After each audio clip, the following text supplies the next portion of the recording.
What do we think about executives that stay in places like more than 2 decades? Is that a good thing for the company or bad thing? This is one of Britt's like hobby horses. I like this topic. I also like Britt keeps coming back to it. She wants to boot out the old guard. I don't know.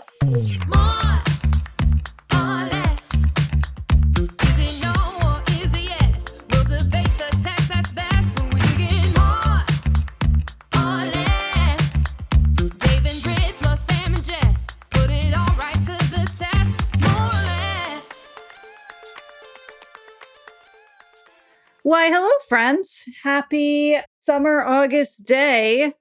How's it going? It's beautiful. It's the last, more or less, before California back to school. Mm-hmm. It is the last, more or less, before California back to school, which is ridiculous. The West Coast like has in many person things. And everything. They want these kids there 5 days a week. Why can't these kids be hybrid? I don't understand. No, we hated that. What? What is this, Google? It's kind of like being in person 5 days a week matters. Maybe. For reading. Oh, boy. Okay. Opening up the can of worms already, are we? We're already diving deep into one of our topics today, which some remarks from former Google CEO Eric Schmidt saying that Google has lost its way because it cared more about work-life balance with remote work than winning. So, well, wait a minute. Can I just dive into a second? Wait, is Google not in person anymore? I thought they're I trying. think they're hybrid.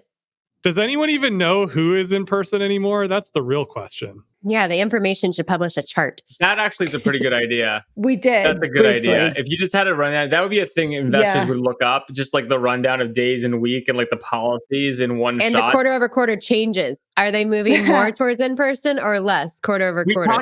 We talked about like a year ago that someone should do an in-person ETF where you just buy the companies that are full 5 days a week in person or more. Yeah. And like I still like this idea. Yeah. The media business model for this is what Jess does, which you just publish and charge for it. The real business model for this is you run the ETF. And then just the information is going to get to the ETF business. I love this for you.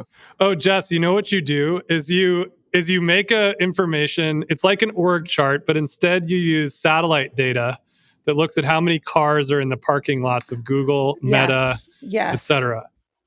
I love that. Well, the other thing we could also just have like people who are like tracking it and reporting it back to us. So but why do that when you can use human satellites? Reporting and AI? But it's AI, Jess. You need to do it. That's true. Think more like a hedge fund. Oh my God, we've cut off Sam so many times. Go ahead, Sam. There's all this software you can use. Like I've always wanted you to do a deal with Flight Radar, which tracks where all the planes go in America, and they have the corporate API. So you can literally just pop in the HQs in Walmart and lots of other places, which I'm sure hedge funds do, and just like track traffic from Silicon Valley to Bentonville or whatever. There's real data in there that you could for sure retail. Be like who's actually flying in their headquarters. I want to know. I would pay extra in my subscription for that, Jess. They have a pro API. And you can write a lot of articles on who's keeping up with their climate pledges.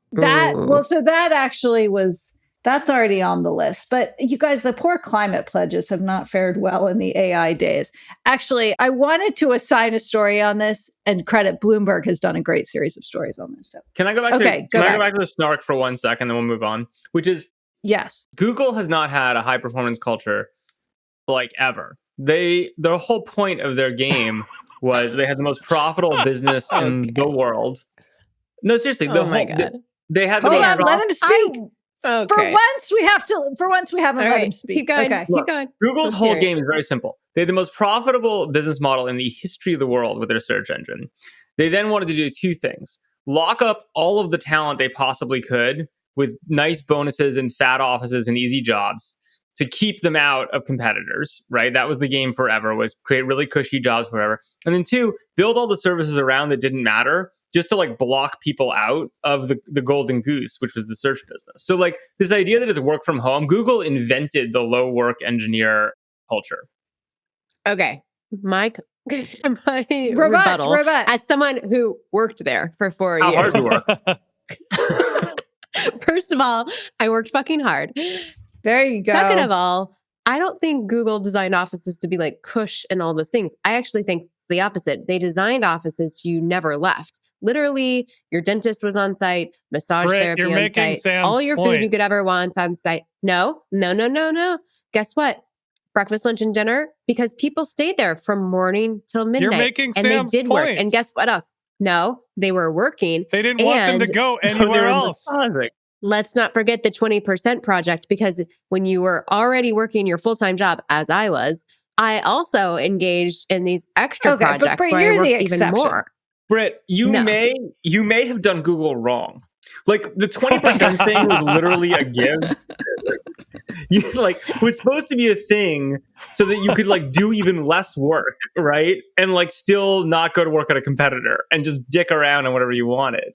No, when you pitched a 20% project, you had to pitch it to Larry, Sergey, and Eric. You had to go to the exec meeting, pitch the project, and explain to them how you were going to also keep up your normal day job while doing the project. And they had to understand the strategy to Google, why it was valuable. You had to pitch the team that was going to work on it with you. It was a real thing. It's not like you just decide to do something one day. Well, now the 20% project is picking up your kids early at home on a Friday. But look, Sam, that quote, that's worth dwelling on. Now your 20% project is picking up your kids at home on a Friday. I think that may define good, Silicon actually. Valley.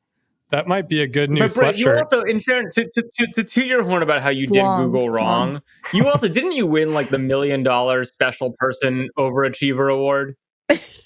If I did, I wasn't informed of it. I didn't see the Really? money. I thought they had. Wasn't Google? I won a lot of random awards. They gamify a lot of things at Google. She does generally win that award everywhere she goes, Sam. But yeah, that's the way they keep you not doing serious work and competing with them, as they give you 4 to 3 meals a deal and little trophies. Everyone I worked with at Google was not just a slacker engineer. They were the smartest people I've ever met. They were Olympians also, because Olympians de facto got jobs at Google. But when did you leave Google? I just want to level. When did you leave Google? Let's put some data. I left in 2011, so I was there for 4 years. So that was 13 years ago. Sure. Fine. Ancient internet history at this point. And how old is Google? So that's a huge percentage of Google's life. I promise you that no one is pitching Larry and Sergey their 20% projects in 2024. I don't know. This is fascinating. Unclear. Aren't they back over there? There? I will say one thing that I'm not, this is the same with Apple. Maybe this is a broader debate.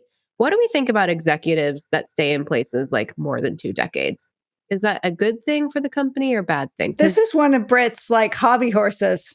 I think it depends on how much equity. No, I like this. I like this topic. I also like Britt keeps coming back to it. She wants to boot out the old guard. I don't know. It's political. You have term limits. I just feel like you need some new energy. Britt, this is a place you and I deeply agree, right?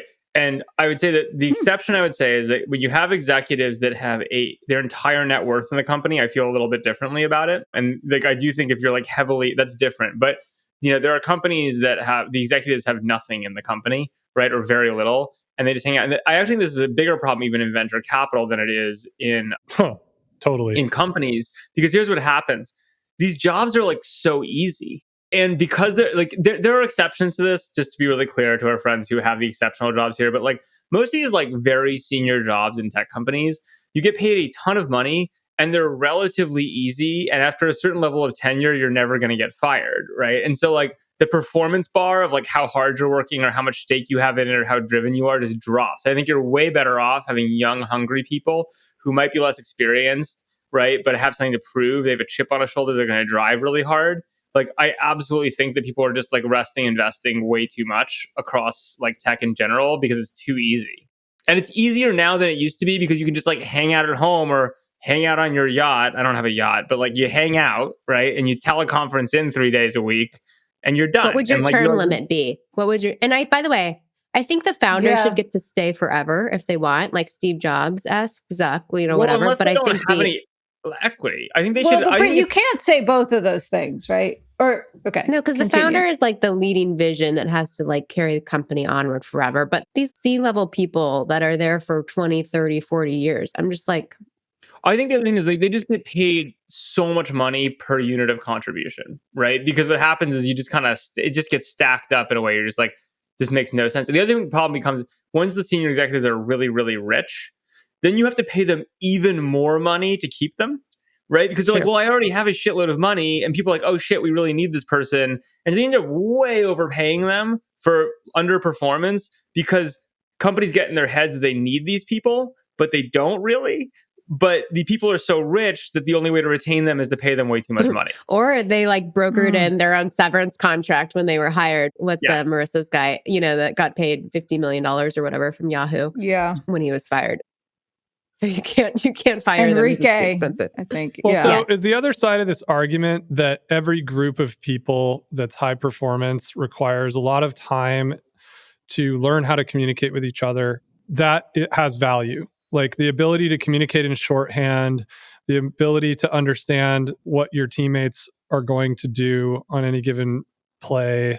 Like this is something that takes time to learn, right? And so an executive team that's been together for a long time theoretically has an ability to communicate that new people that have just joined the org do not have. And so is that the other side of this argument that, some of these companies that have this advantage, right? And you can look at them, you can actually look at them, they're the top 5 companies in the world, right? Like a lot of these people stick around. And so they have a communication advantage. So Dave, I think that's fair. I actually think the other way to look at it though, is like, we don't have good ways of measuring talent enrichment and valuing that, right? So, all these big companies, they're always like, what's your contingency plan? Like, who's your replacement for you? And some executive will be like, you need to have a replacement in case you get hit by a bus, right? And like be training someone to do your job. But beyond like stating that, and everyone will be like, yeah, that's rich. You want me to do that so that I'm disposable. It's like pretty transparent. But there is actually really value if you think about like a high performance organization over many, many, many years and saying like, okay, how do you quantify and value investing in the next generation so that they can take it over, right? And do that stuff. And I don't think anyone does that effectively. Like I think it's extreme because I think it's really hard to measure. I'm sitting here, Microsoft I'm excited. I'm excited because NFL is coming back. Preseason started this week. And we just saw the Olympics. You and me, Dave. You and me. Right? Like I'm in on this. The Olympics just ended. And I was watching the U.S. men's basketball team, play the gold medal match. And I was thinking about the Warriors in this context, Sam. Like the Warriors have been this like incredible high performance organization for a lot of years. Although, last season, not all the way there. They still have Steph Curry. They've still got a lot of great players on the team. But there's something off about the team alchemy that they're not winning the championship. And you could argue that this is kind of the other side of this, which is that there's the individual. Like, are you planning for the individual? Like, can the individual be replaced? Do you have a contingency plan for this one person? But the team as a whole communicating super well is a totally different question, right? I would argue that sometimes these people stay together and stick around for a long time because the team as a group is actually really amazing and quite high performance. And it's not actually about any one individual. It's that the team is playing very well. But I want to keep us moving here because I think we're talking about, so this is an important topic, but we're talking about like decades, right? In power, so to speak, right? Sure. You've got that at Apple. You've got that at Meta. Like these are groups that have been making decisions together for a long time. But I think to bring it back to the conversation is interesting. Like there are these people that have been at Google for 20 years now and have totally seen the 2000s era that I was in and how we were in the office working hard, contradictory to what Sam says. And now they're like seemingly approving or, in some ways, this hybrid or work from home thing that Eric is saying is killing the company. So they've seen both sides of it. They must have a sense of what the performance really is like. And don't you think that they would be able to really justify want it? this Or you think chart. that the pull is too strong from employees that just won't work in office? Is that what it is? I really want this chart, which is like work from home versus stock ratio. Yeah, I think it's a great. But I also think it's just so we can look into it. But I think you kind of nailed it, Sam, when you're like the 20% is like picking up your kid on a Friday. Like there are more gray areas than, a baseline, who's going into the office, who's not going into the office. But also people are just going into the office for fewer hours on the days they go into the office because the psychology shifted and getting up at your desk at 4 or 5 p.m. feels very different post-COVID than But nobody it has did a before. quant. So Nobody has a quant look at this. It's like actually really true. We're all just kind of talking about what we know in Silicon Valley, but like I don't even know which of the companies in the Valley are back in the office. Look, to be clear, there's plenty of just to be a little bit softening on this. Like I know plenty of extremely smart people at Google, and I'm sure plenty of people work super hard. We're talking about like averages and directions here more than like specific, instances. But my sense is like, I mean, it was interesting. I was on a call actually earlier today with a old Harvard classmate of mine. We're talking about job stuff, and he basically was like, "Look, COVID broke our company." He's like, we were in office and it worked really, really well. And we went remote and like COVID just broke the culture. Right. And like it just never fixed itself. Right. It never came back. And I do think, these tech companies are so profitable and so good in so many ways that they can kind of run for a very long time. And parts of them will be very successful for decades to come, even if the culture is broken. But I do think what we're seeing is like a split where like, again, as an completely outside observer, it seems like some companies and some pockets of some companies have come back strong and they're in it and the culture is not broken. And some seem a little bit listless, like they can't quite get their shit together. And I think that's kind of like where we're at. It's not a quarter to quarter thing. It's like a many longer period than that. But it'll be interesting to see how this plays out over the decades. And then, the business books that are written about what actually happened and who got broken and who didn't. Yeah. Yeah. I think it's interesting for Eric to call it out. Do you guys think anything changes? Do we go back? No, I mean, look, again, I obviously have my allegiances, which people have called out to me about this pod, but like, it seems like Meta is performing really well, right? Like, it seems like they've got, their ass in gear on a lot of stuff. Not everything, but like a lot of stuff, post-COVID. And like, Mark set a tone and the organization set a tone that works. There are pockets of Google, I'm sure that's true. But like, I think what Eric is specifically calling out around like Google and AI, it's like, should Google and their AI team be far more aggressive and like in the war room trenches right now? Probably. Like, I don't, it just seems like they should be like, or they should be like shipping more than demos. Like it should, you know what I mean? Like, which again, doesn't mean they're not shipping some stuff, but like, is it the culture that Britt, asserted existed in 2009? Is that the culture of Google at the moment in that team? Doesn't seem like it, from the outside. As an extension of Google, Waymo just announced this week that Waymo employees can now ride on SF freeways, so they can get to the office in Waymos, and maybe that will attract more people. I'm not back totally to sure Google. how I feel about this, but I also don't want to rabbit hole on it. Yeah, we don't have to rabbit hole about it. I just thought it was funny. Like, our employees can be victims of like potential crashes on freeways before we, or the other way around, is the only broader people we public. actually care about is our employees, because like we need them, and like everyone else, they're like, yeah, like you guys can be in them, and like that's going to be our great thing. Yeah, it's exactly like send all of the Waymos, Hey, get better all than of the the Google people, shuttle. bring them here. We've talked about our I think Waymo's like, I mean, it's having a moment. It seems ready. What I want to know about Waymo is, where are the places that they like go to sleep or refuel? Because it'd be actually really wonder this interesting to see too. the real estate. So here's the thing. There's probably some random ass neighborhoods where all the like the Waymo zones are, which all of a sudden on the backhaul, you can get like super cheap rides to. Right. And so like, I just wonder if like the real Waymo play is they locate the hubs. Right. And those hubs, they like do that in places where there's shitty real estate and buy up all the real estate around it. And then the real estate gets more valuable because you have like free instant rides there. Also, this should be pitched to Disney for Cars 4. It's like when autonomous vehicles take over, but they all go back to sleep in the same place. I think there could be a good storyline there. It's like the story obviously is these cars will never sleep in the work, but that's bullshit. They like need tire changes and shit. Like they're going somewhere. Yeah, they have a home. Waymo pit It's stop. like, and then all, the San Francisco people like light them on fire and beat the shit out of them, and they have to go get fixed somewhere. Yeah. I love it. Okay. Well, this is a good topic, and I think it's a good time to talk about it. And I think people aren't talking about it enough. So way to go, Eric. Speaking of Google too, we should acknowledge the really sad passing of Susan Wojcicki. Yeah, what a shame. Who, Yeah, Britt, she's great. did you get to work alongside her? Mhm. I worked in the YouTube org my last couple of years there.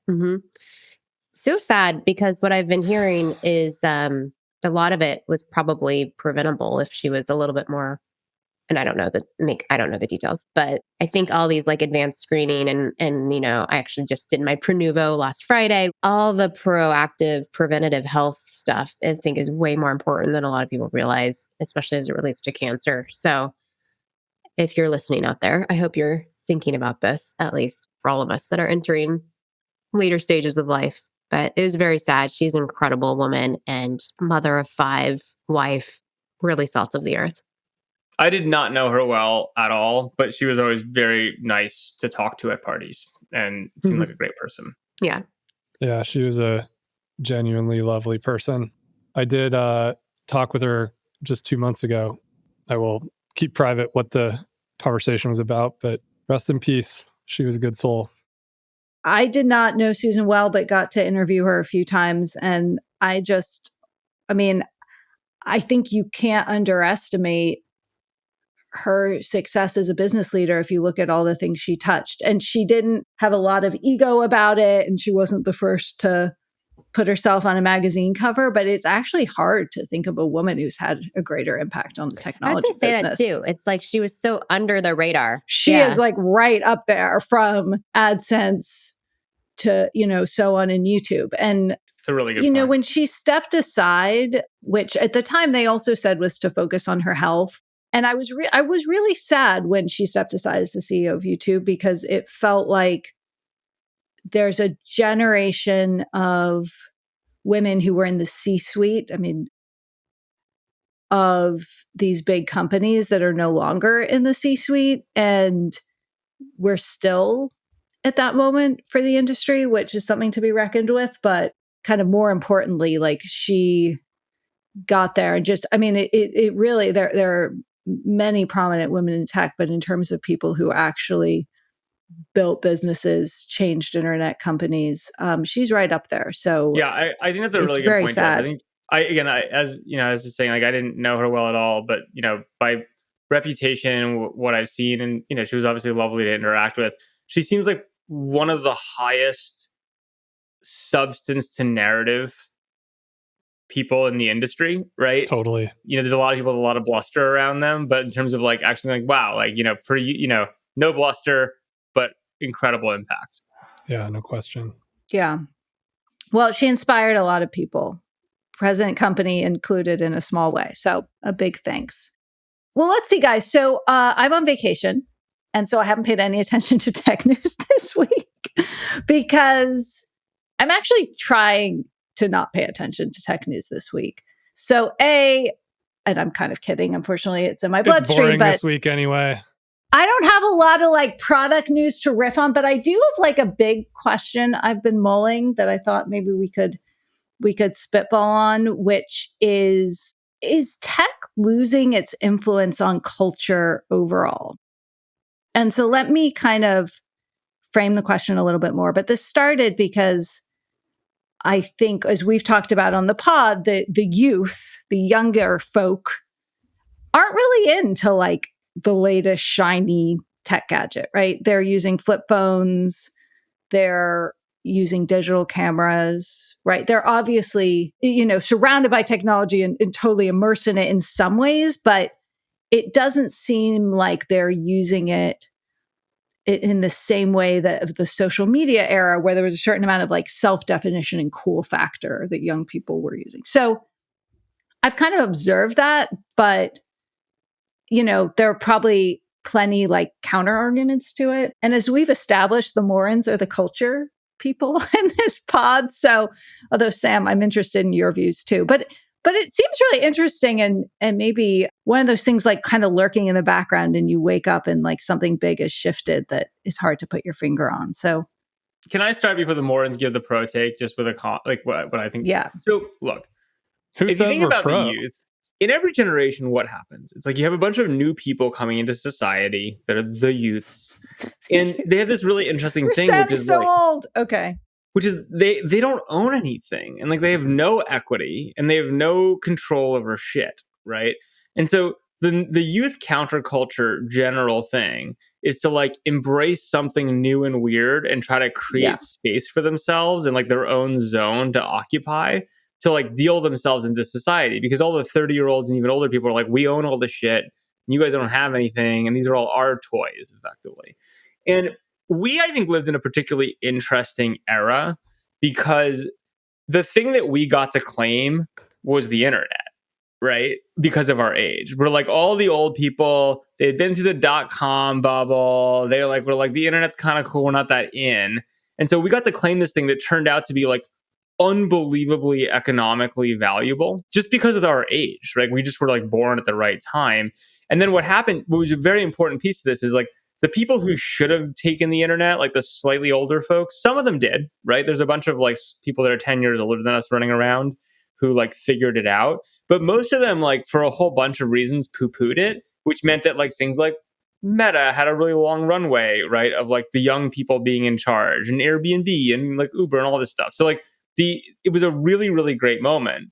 But what's now happening, I think, is that like our generation owns the internet, right?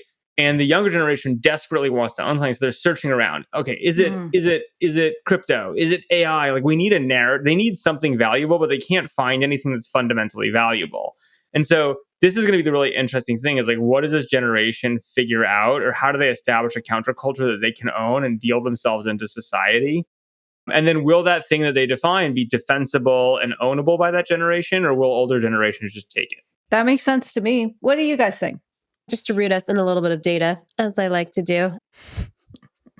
So what I think boring. is really interesting, I actually study Gen Z a lot. I'm fascinated with, obviously the next generation, what's coming. And one thing that I've noticed is interesting. That's how you can steal from them, Britt. It's like you're the old person sitting there being like, what have you discovered, Gen Z, such that I can take it from you? Hey, you need to know what to invest in that's going to resonate with this audience, Sam. I think not unsurprisingly, 80% say they want a job that aligns with their values.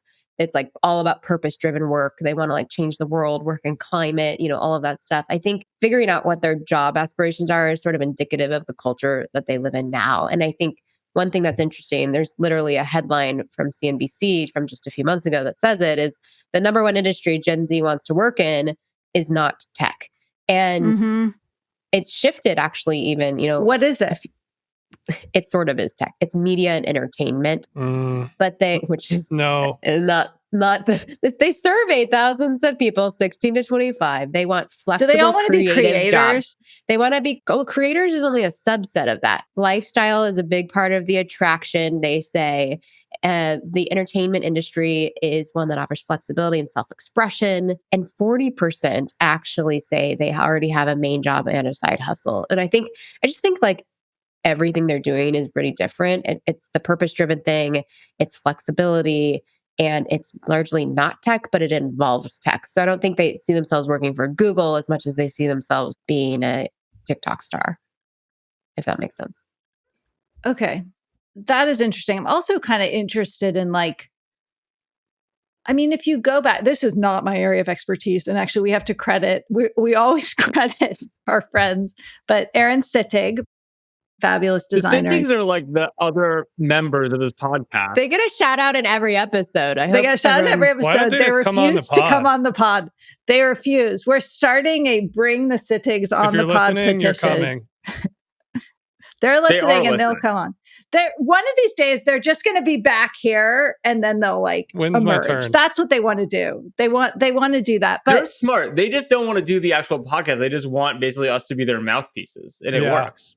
Okay. Well, I haven't talked to either of them, so none of this is my opinion yet. Okay. But just to finish my point. So I think Britt raised it so clearly related to this question of, is tech on the cutting edge of culture? The mentality and professional ambitions of Gen Z is really important. But I also think there's this bigger question of just what is cool in society and who gets to determine what's cool. Presumably the young people do that for the reasons Sam said, right? Because they don't have money to be cool, or they don't have culture, and pushing the culture is sort of what they do by definition in a lot of ways. And it just seems like tech isn't their thing, which also makes me wonder what their thing is. Or is there something bigger at play where there's we're done with the thing and there's just lots of things? Okay. Yeah, I think that there's a bigger frame here, which I think is very interesting. we've been going through a period of software utopianism for a couple of decades. It went from social networking utopianism to crypto utopianism. Now we're in AI utopianism.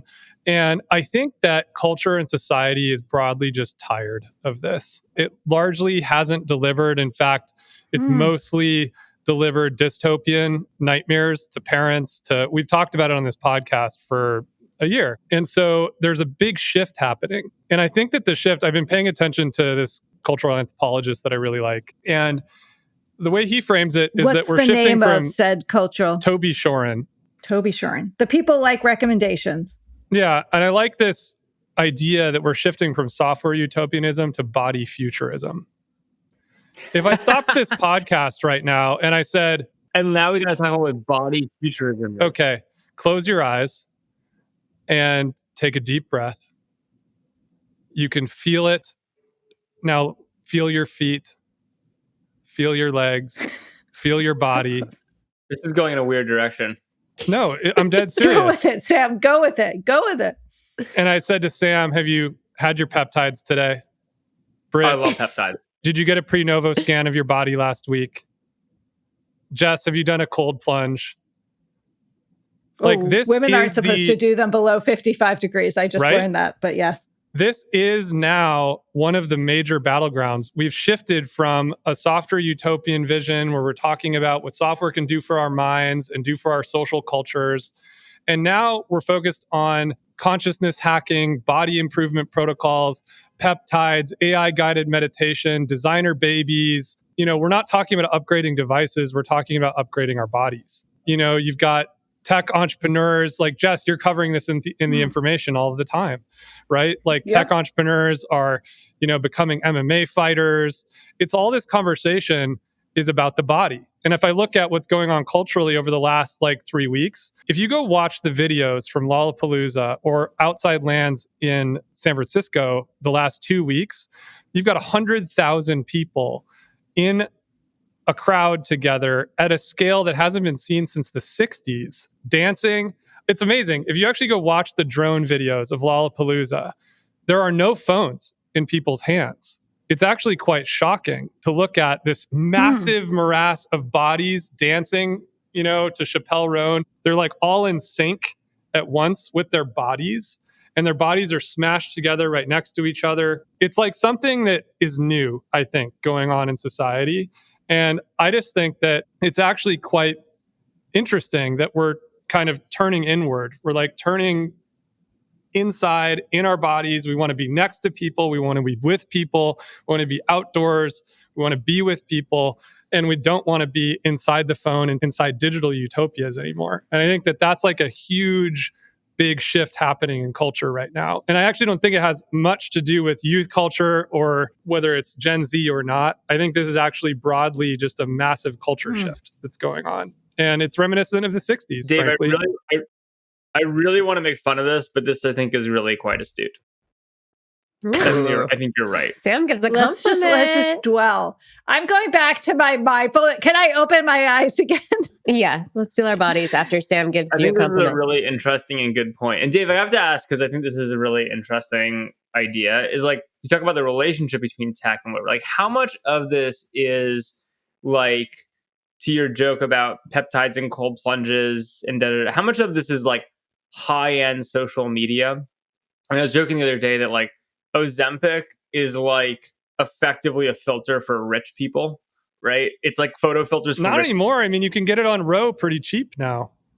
All right, fine. Maybe Right? whatever it is, Botox spa. There's just basically if you're rich, you just hack your body, and if you're poor, you just slap a filter on it. And I guess the question for me is how much of this is cynically a war for body perfect futurism coming from photo filter land and social media, and how much do you think it's a culture, a totally different vector? It might be both. I've been calling this protocolism is my new way of talking about it.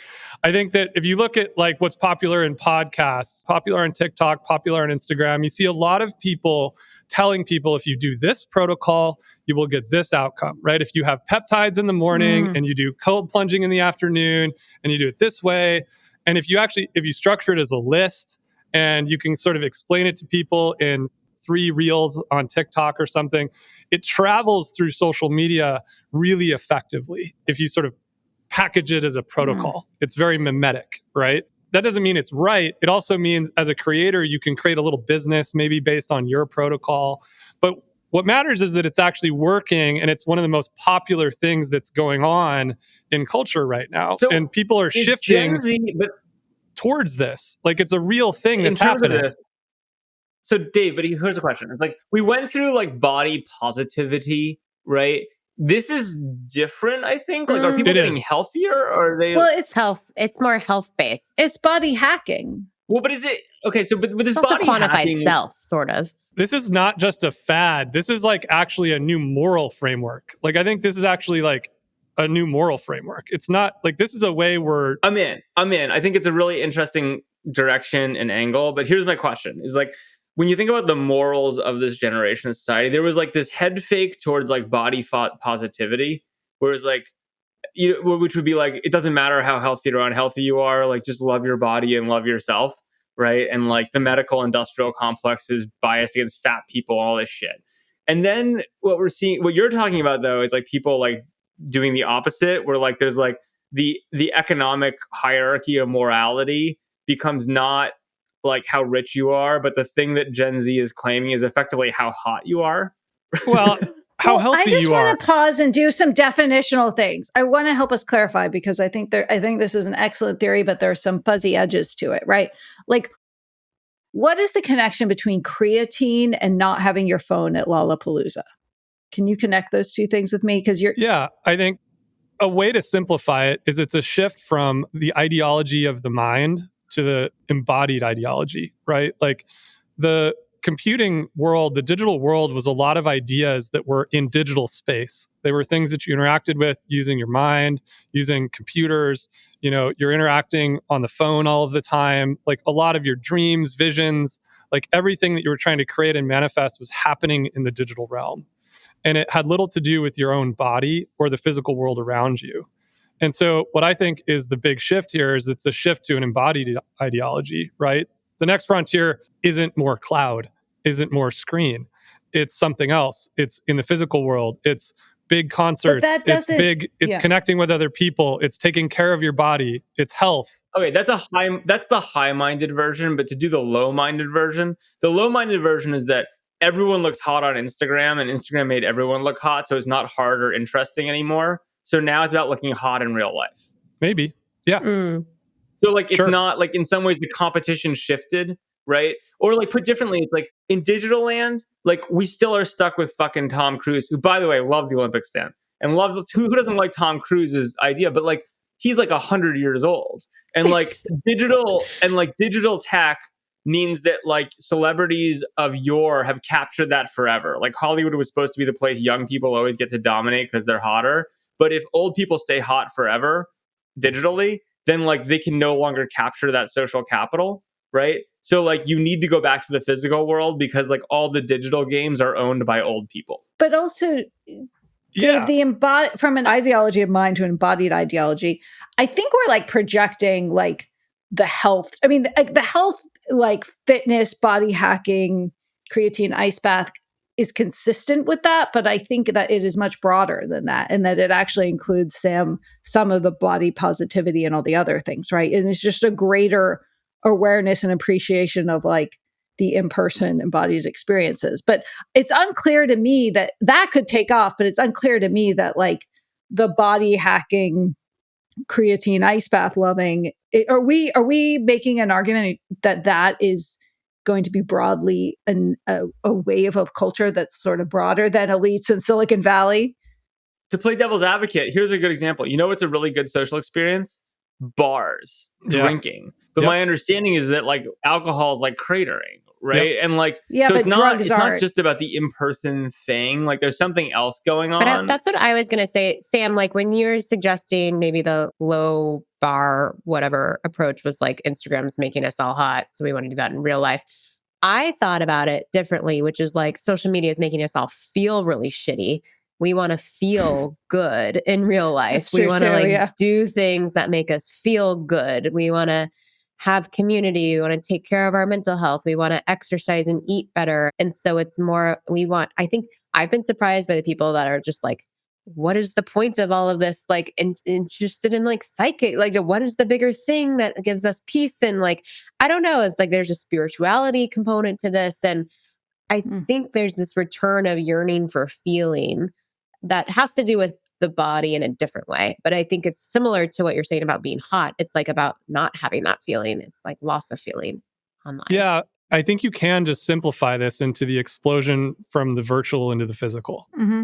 Yeah. Where, you're right, Britt. Like people, that's why I think I look at the outside lands crowds and I'm just like, a crowd that size has never existed in San Francisco as far as I've lived here. And it's way bigger than it's ever been. And it's way more packed in than it's ever been. It literally looks like the 60s. And so something big is happening. People want to be next to each other. They want to be in physical space. They want to, they're dressing up in really cool outfits. They're like all these interesting subcultural things happening in physical space. That is stuff that looked like what digital spaces looked like many few years ago, but it's like happening in physical space. So can I ask the 40-year-old question then? Because our job as 40-year-olds is to learn from the youth and then steal their shit and profit off of it. Yeah, of course. How do we make money on this? I think you're already doing it with the Creator Fund, right? That is true. I think that creator funds, creator businesses, right? You've made astute points about these fandoms being built around intense subcultural trends, right? And people who That's true. Although we're not capturing, I haven't thought as much. I've thought about it as fandom, but I have thought about it very digitally and like one of the beautiful parts about fandom is you can have these super fucking weird niches that almost no one cares about. But it turns out that on a global scale, the 1% case is actually a huge community that can find each other and stitch together. That's very different than it being in person. In fact, I'd actually argue in some ways it's the opposite, right? Because the thing about virtual space is because it's frictionless and free and global, you can have incredibly niche interests that can find their own pocket and go in their own corner and discuss random shit and get really into it.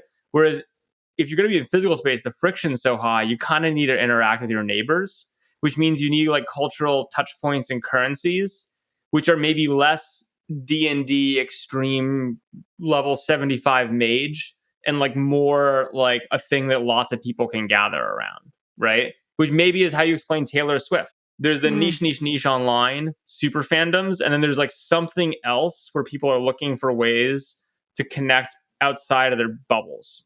Yeah, I thought it was very interesting. I saw the Acquired podcast, right? I love that podcast. They do a great job. And they're doing a live recording of their podcast in the Chase Center in September. I think they're interviewing Mark Zuckerberg. And I was like, like, that's so interesting. Like, here is a podcast exploding into physical space. This is a podcast that can fill the Chase Center. Like, that's like a new thing. I'm fascinated by that. By the way. We're going, and I'm fascinated by that to see if they can. Like, because that seems crazy to me. We should be hosting a more or less box there. That's like the kind of thing that you can think about doing, right? And like, how interesting is that?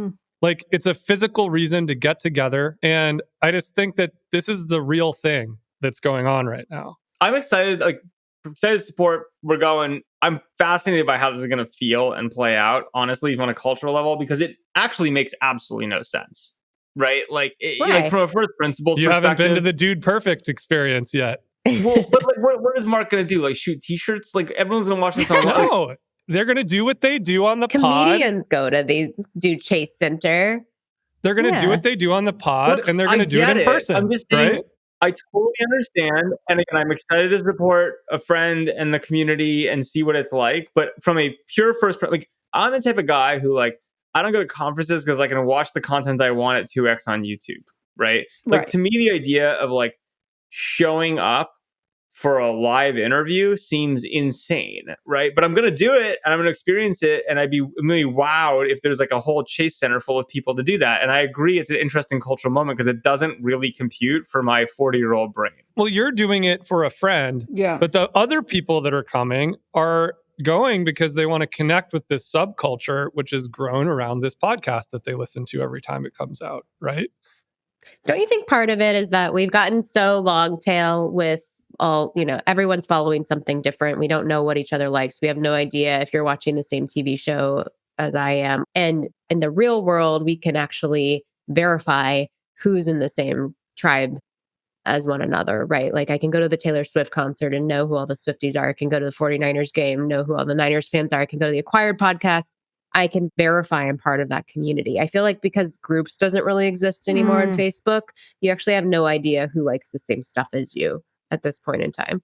Well, and you don't know who's a Russian bot, right? And so I guess maybe that's part of it, which is to your point about verifying, is like you just have to show up physically. You have to spend the cost and effort to show up physically just to be in a space minus Russian bots. And like, that's so valuable, right? And like to be in a space with no spam, because we've so screwed up identity on the internet that like you literally have to pay hundreds of dollars and take hours to do the only thing you're actually trying to do is avoid Russian bots.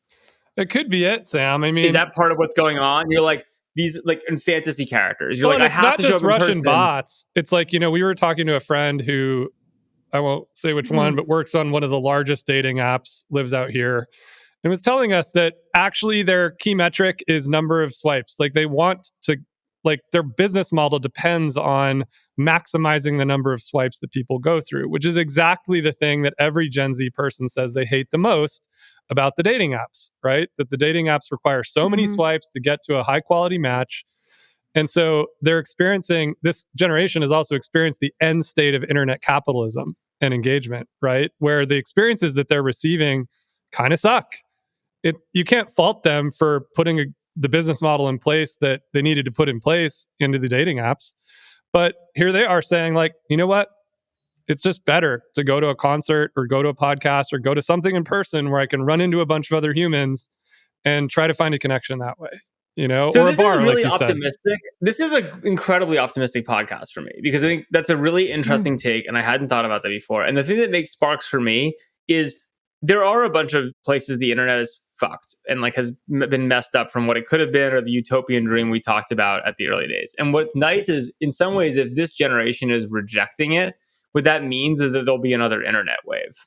Totally. Right? Because basically there'll be another wave of smart young people who come out and are like, this internet thing was pretty broken. It was so broken we had to go back in person. So like how do we bring it back? Like how do we do better measurement of what the key things are? Like it's not swipes. We know that. We can measure better than that now. We can think better than that. So like what is going to be the next generation of internet? And for what it's worth, I find that to be an incredibly optimistic opinion, right? Totally. I agree. Like in a deeply interesting way. Wow, this is a fun podcast. We should do this more often. Sometimes we get there. We should give props to Julia Hartz. This was also a big theme when she came on the pod. Yeah, but she was like shilling for her own business, so it made it feel less real. Sometimes it's well timed. But okay, so I'm thoroughly convinced that this is the new thing. I'm still a maybe. The new thing, this generation is going after being hot in person and feeling good. Healthy, feeling good. Feeling good. They're definitely, hold on. I'm with you on feeling good and connecting in person. Hot in person. I don't know. I think Sam just aspires for them to be hot. What do you mean? What about look good, feel good, safety? How are they on safety? For those of you who don't live with him, those are Sam's 3 mottos in that order. It may just be expression, right? It may be more general than just hot. Okay. It might just so be for expression. all the VCs out there, how do you play this? How do you? Well, first you start by looking good, feeling good. Do some stuff in person. Get off Zoom. I think that the IRL experience realm is more interesting than a lot of VCs give it credit for, and we're still waiting. I don't think there's like a winning thing there. So high friction and so non-scalable, so low and margin, such a shitty business too model much labor compared to the internet. I'm not talking about the actual like running a stadium. It's like I think there's infrastructure and connectivity parts of this. I mean, Sam might just be right. Sam, your intuition might be right that like we've got a big new wave coming and everyone's focused on AI, but actually we all know, anybody who's thoughtful knows that AI is just the water. It's like in the water now. It's going to be in everything. So what's the real thing to focus on next is the next internet, right? Like if what you asserted is right, that we're going back to in-person connectivity, we're starting to think about our bodies and our health and feeling good more. and the internet's not serving these needs, then you're right, another big wave is coming, and that's exciting. That's it. The tide, it's like the tide is getting sucked out, and there's gonna be another huge wave coming. But it isn't gonna be, to your point, it'll be AI enabled. It's not like AI, that's just infrastructure. No. It's gonna be the anti-Russian bot real internet, which is gonna be a way better business model than, I mean, I guess the Waymo, you know what, Britt? You said, how do we play it? Waymo. Because if you got these people gotta go places, then all of a sudden you gotta get them there, right? So it's like transportation shit is where to be at. It's true. It's true. What do they do at these places? They look at each other and like, you're not a Russian bot. Look at that. You live near me in the same city. Weird. I do think, I'm glad we brought up the AI because we spend 99% of our time on this pod talking about AI. So I think there's this question of whether AI is being built towards the old paradigm versus the new. I mean, AI is in many ways the kind of logical extension of the ideology of software, not the ideal, but I guess it's how you use it. Well, no, but to that point, I mean, like, Jess, that's a great point. Because, like, look, if you think about it, like AI, the current model of people building AI are a bunch of people like us, right? Who like hired a bunch of super young people and like raise a shitload of money. And then what we're building is like anti-loneliness technology, where people are building like fake friends and all this shit, which is basically just more Russian bots, but like better ones. It's right? the wrong and, like, that's cultural probably trend. the wrong application. Yep. That's like, basically we're building for like the future where like we're all so burned out on the internet and so lonely that we just hang out talking to AIs all day long. And like the young people are like, fuck that shit. It's like, the wrong that's the exact future. opposite of what we want. Yeah, exactly. I agree with that. If anything, like I think I've mentioned this before, but so we're building for the wrong future. Yeah. Well, I don't think everyone is. You know what? We're building for a bunch of old people. Okay. Like all this shit is made. You made this point, Jess, about how all the 60-year-olds like love ChatGPT. They think it's like the coolest thing they've ever seen. I used it to design a friendship bracelet today. Very proud.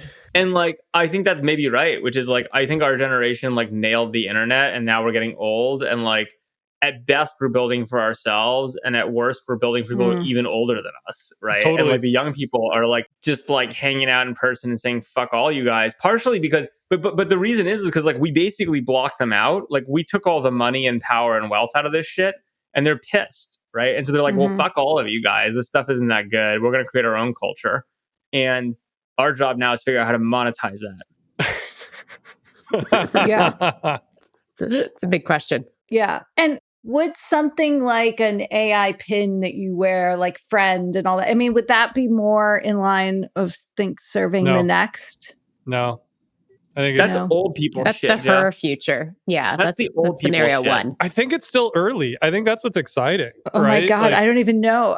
This is like a brave new world. How are people going to consume news? And the young people, they're going to talk about it at parties. News already has great surfaces, right, Jess? Like news is not in a bad place in all of this, right? Great. Good. Glad to hear it. The phone's not going away. Like these are all fine things, right? Like people have to consume information and news to know whether or not there's a concert this weekend or something to go to. Like I don't think that's all going away. I don't think that's what this is about. I think it's about a directional shift about the future. Like where is the future going? Good old Scott Heiferman in meetup.com was like just like 30 years early. Totally. Yeah. And Jess, to your question about AI, I mean, I think a lot of our debate actually going back to like the big shakeup, you know, during OpenAI, and we were debating a lot, like, is this religious talk or not? You know, like I think a lot of this has been more tech utopianism, right? Like a lot of the AI narrative is about this, here's this new utopia it's going to lead us to. And some people are like, oh no, it's a dystopia, but it's the same old stuff. And so I think a lot of people have just tuned it out. And they're just like, all right, I'm going to focus on the physical and the body. And you're seeing some of that, right? And I think that is a different way to look at the future and how to apply this technology to what should be built.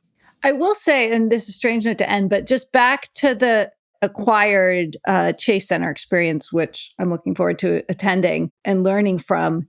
It has been by JP Morgan, just sort of like every inch of this has been like monetized mastermind. And I know because I was looking up the date of it and I just Googled it.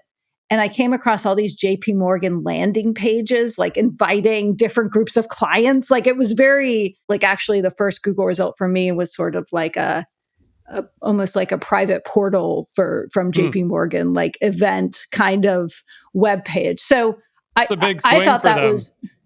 It's a big swing for them.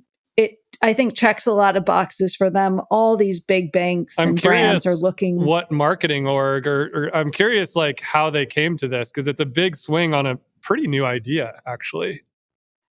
Yeah, well, look, it's the Chase Center, but I don't know. I mean, JP Morgan's always like. This JP Morgan at the Chase Center. Well, it's not that it's funny; it's deliberate. I think. Like, yeah, pretty obvious, you guys. They have a private wealth office right at the entrance to the Chase Center. Yeah. I mean, I think, look, my guess, and you know, JP Morgan, I mean, it's a brand. If you're doing your banking at a basketball stadium. I hadn't noticed it. We went to Olivia Rodrigo a couple weeks ago, and I was walking past the entrance, and I didn't notice that was there. I think it's new, but there's like JP Morgan private clients. I'm like, oh, that's an interesting place to do your but I think my bet, knowing absolutely nothing, is that like they've always wanted, they have a big community play. Their branding's always been about being big in the community. They have a big Silicon Valley strategy. Hello, bought First Republic, post Silicon Valley Bank. So I actually think, I mean, maybe I should sign a story on this, guys. I think this is interesting. I think this is probably a big coming out party for them in a sense, like of the next phase of the strategy. And I really think we should do a more or less box at this thing, you guys. How much do you think a box costs at like a podcast? I don't know. I bet JP Morgan gives Come it to us on, in guys. kind. Let's do this. We got this. I'm hosting an AI summit the week before I have to focus on that I should probably plug more. If we get a few of our portfolio companies to sign with them, I think we got a box for sure. Okay. Do they have pretzels? I'd like a warm pretzel. A warm pretzel and a warm cookie. I can imagine I'm like in the middle of a podcast. I'm like, wow, this part of the podcast is boring. There's a commercial. I'm going to go get a warm pretzel in the box before I go sit back down for more podcast. Should be interesting. Sam's really jazzed about this, guys. You can tell he's really excited. All right, friends. Well, that was a lovely more or less.